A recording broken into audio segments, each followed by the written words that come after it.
vamos a empezar con los videojuegos que han sido concebidos como experiencias estéticas. Denis Dyack, que es un diseñador muy conocido de videojuegos, para los que nunca han oído hablar de él, es el responsable de hacer Eternal Darkness, Requiem Sanity. Gracias. Que es un videojuego de horror que salió para GameCube hace ya varios años, y Blood Omen Legacy of Kain.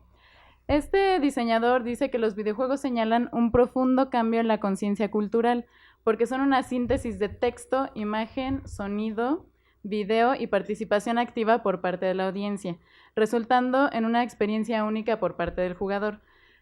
Sobre este punto voy a profundizar más adelante, porque los videojuegos tienen una diferencia fundamental con otras manifestaciones artísticas o con otras formas de arte, que es precisamente esta participación activa del jugador cuando está jugando un videojuego, que puede darse o no en otras y en diferentes grados en otras manifestaciones de arte. No es lo mismo contemplar una pintura o escuchar una obra de arte musical que involucrarse directamente en el videojuego. Y sobre esto voy a volver más adelante cuando hable de las otras dimensiones, de las dimensiones desde las cuales podemos entender al videojuego. A este propósito podemos conceptualizar los videojuegos desde tres perspectivas que son propuestas por Grant Avinor, que es un filósofo que se dedica a estudiar a los videojuegos como manifestaciones artísticas. Entonces, los videojuegos pueden ser definidos desde tres perspectivas. La perspectiva lúdica, en la cual enfatizamos el hecho de que el videojuego es, antes que nada, un juego, y cómo entendemos el juego incorporando esta parte mediática que conforma el videojuego. Desde otro punto de vista tenemos a la perspectiva interactiva, en la cual tomamos en cuenta al videojugador, que es un elemento activo e importante en el desarrollo de un videojuego. Pues si no hubiera gente que jugara los videojuegos, no habría videojuegos. O sea, el videojuego es un objeto que está hecho para experimentar con él desde ser jugador, no simplemente para ser contemplado. Y finalmente, desde la perspectiva narrativa, que indica que los videojuegos son nuevas maneras de narrar una historia, a la manera que lo serían las novelas o las películas, pero incorporando otro tipo de elementos que enriquecen la narrativa. Entonces, desde la primera perspectiva, la perspectiva lúdica, entendemos que los videojuegos son, antes que nada, juegos. ¿Y qué es un juego? Yo tomo al autor clásico Johan Huizinga, que es el primero que escribe que es un investigador que se dedica como tal a ver qué es un juego y a tratar de definirlo, algo que nadie hasta ese entonces había hecho. Esto lo hace en su libro que se llama Homo Ludus y habla de los elementos culturales del juego. Entonces, las características del juego, como Huizinga las describe en su libro, es que es una actividad voluntaria. Ciertamente, aquellos que se acercan a jugar lo hacen de una manera libre, es decir, rara vez se le obliga a alguien a jugar. Transcurre dentro de ciertos límites espaciales y temporales. ¿Qué quiere decir? Que necesito un espacio adecuado y un tiempo para jugar lo que sea. Huizinga obviamente estaba refiriendo a juegos tradicionales, como digamos, vamos a jugar a las escondidillas. Tenemos que contar con un espacio adecuado que nos permita que la gente se esconda, que haya otra persona que los busque, etc. Y un tiempo, o sea, el juego no se prolonga indefinidamente, sino que cuenta con un inicio y con un final. De ahí que alguien pueda estar jugando horas lo mismo, bueno, eso ya es diferente, pero no lo hacemos indefinidamente, considerando que tenemos otras actividades a las cuales enfocar nuestra atención. El juego es una actividad que absorbe al jugador intensamente. Sobre esto volveré más adelante cuando hable de inmersión, sobre todo en los videojuegos. Para los que son videojugadores aquí, pueden entender ese sentimiento de estar jugando horas y sentir que no pasa el tiempo, o meterte tanto en la historia del videojuego que llegas a sentir una conexión con el personaje o con la historia. Y finalmente sigue ciertas reglas. La parte de las reglas es muy importante porque sin las reglas no se puede dar el videojuego. digo, el juego en general. Ya la parte de las reglas expresando en los videojuegos se da a través de los algoritmos que determinan que sí es posible en el mundo virtual y que no. Entonces, esta perspectiva lúdica referida al videojuego lo entendemos con el gameplay, que es la manera en que el jugador interactúa con el videojuego. Es decir, cuando uno se enfrenta o cuando uno empieza un videojuego, tiene que ver primero cómo se mueve el personaje. Entonces, la manera de interactuar con el personaje es por medio de los controles, sin tomar en cuenta nuevas maneras de jugar que involucran Kinect u otras tecnologías. Tengo que ver qué control sirve para qué cosa, cómo puedo mover a mi personaje y qué sí está permitido o no en el mundo del videojuego. Usualmente el mundo del videojuego funciona como el mundo real en algunas cosas, es decir, si mi personaje se cae de grandes alturas, es muy seguro que morirá. Sin embargo, cada videojuego tiene su gameplay muy particular y su set de reglas. Eso lo veremos más adelante con los ejemplos de los cuales les voy a hablar. Pasando a la perspectiva interactiva, se enfatiza el hecho de que el jugador es un participante dentro de esta experiencia diseñada que llamamos videojuego. Es decir, el jugador tiene un papel activo en el desenvolvimiento del juego.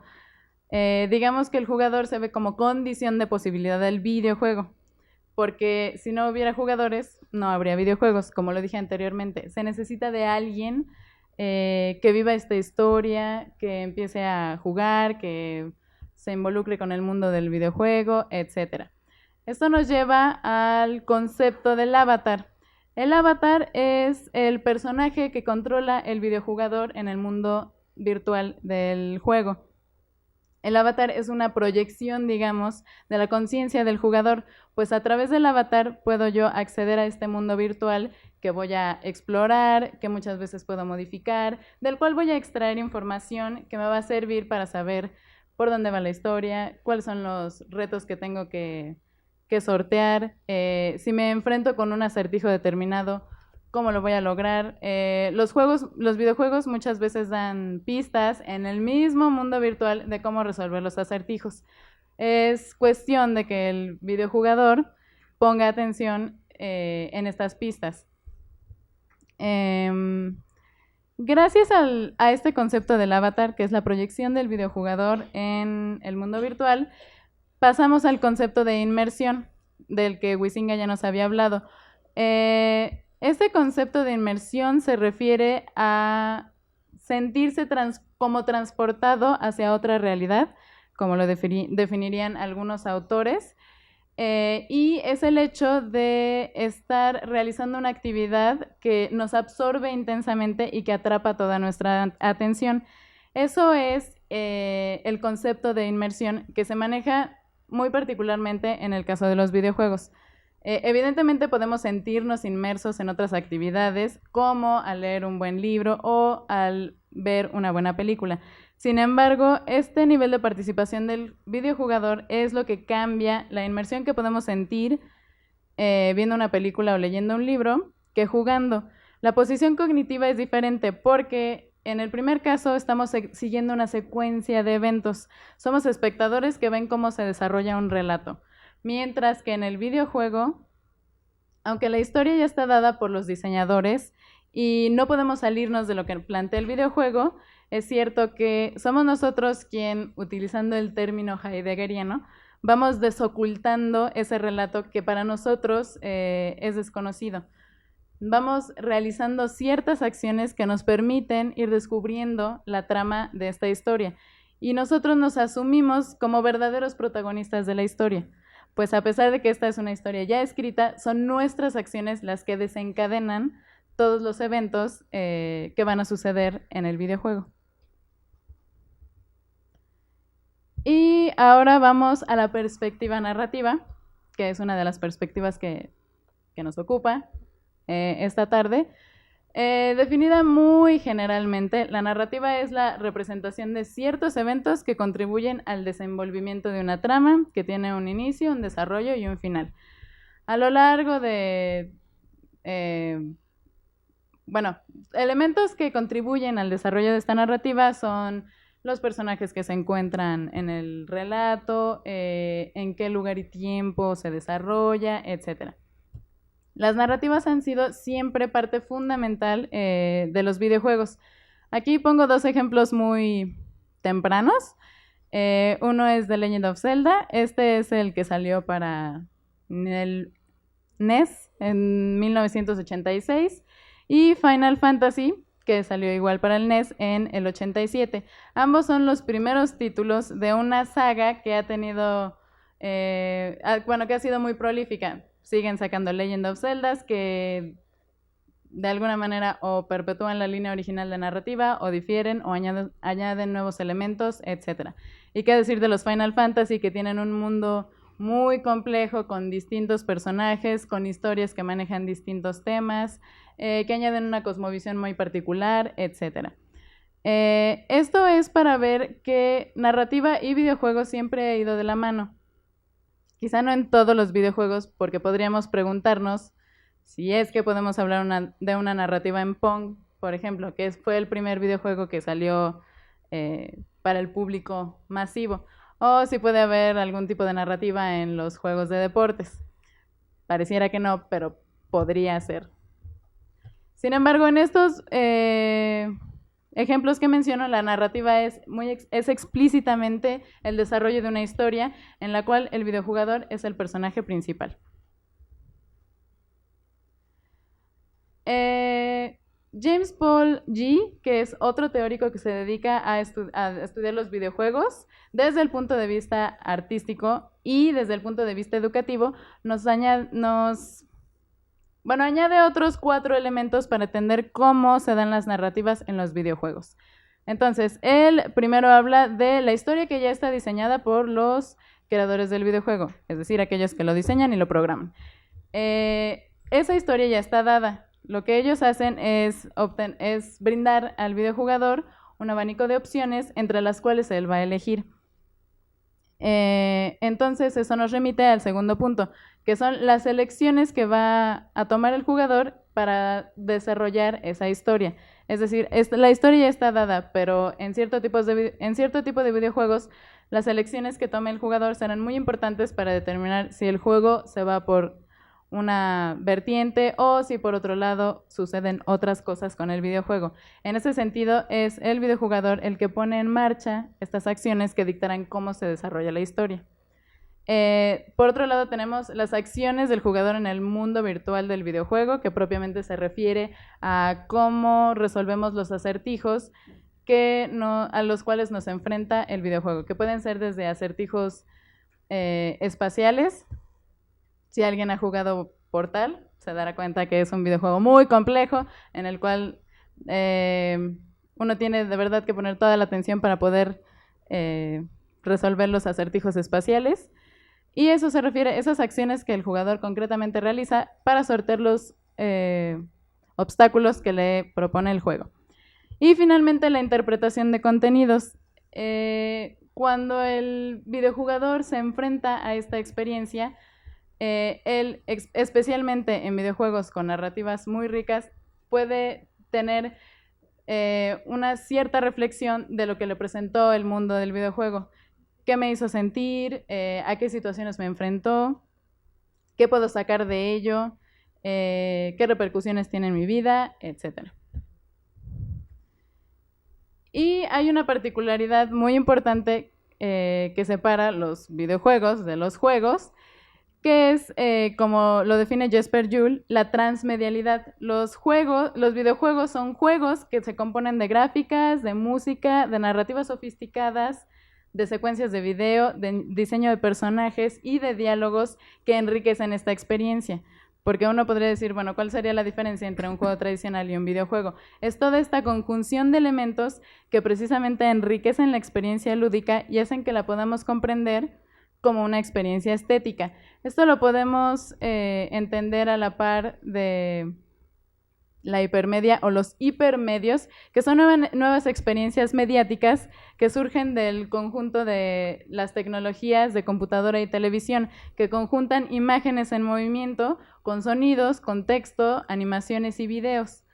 Esta técnica de hipermedios es utilizada para proveer de otras experiencias estéticas a los usuarios, pero también podemos entenderlo como que los videojuegos son artefactos hipermediáticos que nos ofrecen una experiencia no solo lúdica, sino estética cuando nos enfrentamos a ellos.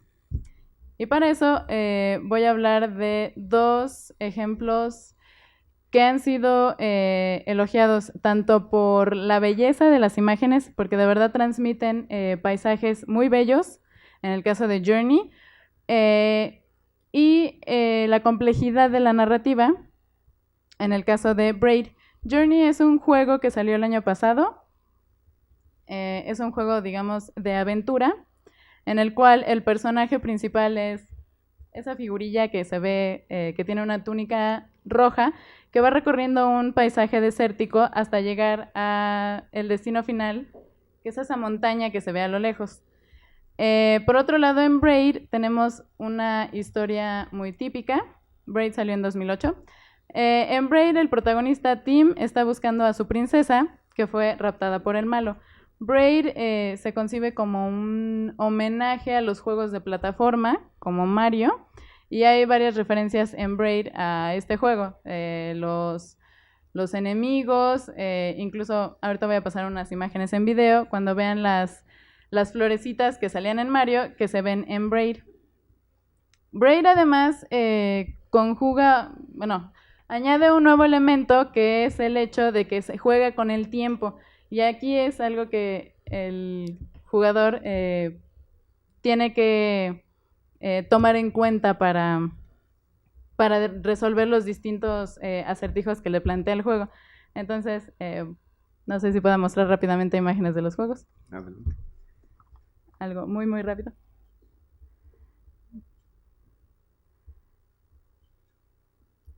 Bueno, en el caso de Journey me basé en una reseña que hace IGN del juego. Lo que quiero que se vea aquí es la imagen de los paisajes, que es lo interesante verlo. El juego fue altamente elogiado por la belleza estética de los paisajes que le muestra al jugador y que ahorita podremos ver. La premisa es que el viaje inicia en el desierto y va descubriendo distintas estructuras como las que vemos ahí, y el personaje tiene que ir descifrando cómo pasar de un punto a otro, porque a veces tiene que ir a lugares altos. Va acumulando pedazos de tela en su bufanda, y eso es lo que le permite ir a distintos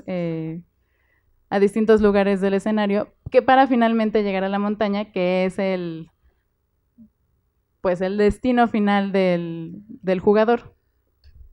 Ese es el personaje principal. Y bueno, dado que ya casi se me acaba el tiempo, pasaremos rápidamente a algunas imágenes de Braid.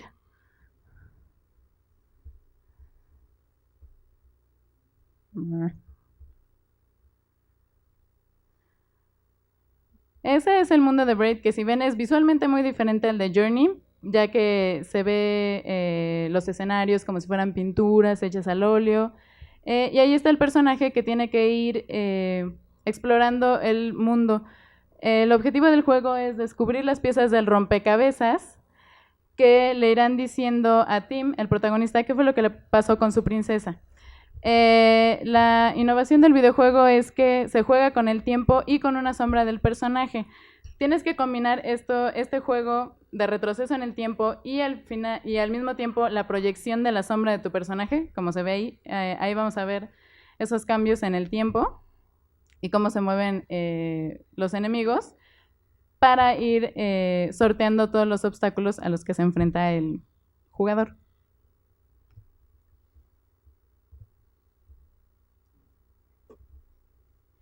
Y bueno, ya, finalmente, para concluir, los videojuegos entonces se ven como experiencias estéticas, interactivas e inmersivas, que nos ofrecen tanto gráficas estéticamente agradables a la vista y bellas, y una experiencia inmersiva muy particular, porque el jugador no es un espectador, sino es un participante activo en el desarrollo de la historia.